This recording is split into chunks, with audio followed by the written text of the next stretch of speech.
మీ దగ్గర ఒక మంత్రి ప్రెస్ మీట్ పెట్టాలంటే మీ దగ్గర పర్మిషన్ తీసుకోవాలి. మీ దగ్గర ఒక ఎమ్మెల్యే మాట్లాడాలంటే మీతో నోటు పెట్టాలి ముందు. మీకు సార్ అని ఇట్లా నోటు చేస్తున్నా, దయచేసి పర్మిషన్ పెట్టొచ్చా అని మీరు మీ సారో ఎవరో చెప్తే అప్పుడు ఒప్పుకోవాలి. మీరు అది పెట్టలేదు. ఈ గత 10 ఏళ్లలో మీరు ఎంతమంది మంత్రులు ప్రెస్ మీట్ పెట్టారు? ఎంతమంది మీరు వచ్చి ఢిల్లీకి వచ్చి కార్యక్రమాలు చేశారు? నేను అంటారు ఈ పార్లమెంట్లో కంపల్సరీ గెలవాలి. కంపల్సరీ గెలవకుంటే మన తెలంగాణ సమస్యలు ఢిల్లీలో మాట్లాడేది ఎవరుండరు.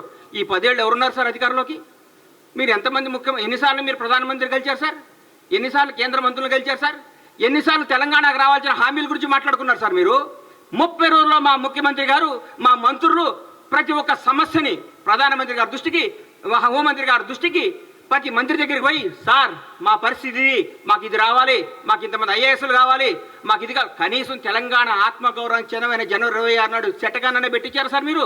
మా ముఖ్యమంత్రి గారు పోయి ప్రధానమంత్రి గారిని ఇట్లా రిక్వెస్ట్ చేసి సార్ మా తెలంగాణ గౌరవం ఇది మాకు ఇవ్వండి సార్ అని లెటర్ పంపిస్తే మాకు ఓకే చేశారు. అది ముఖ్యమంత్రి గారు చేస్తున్న పని.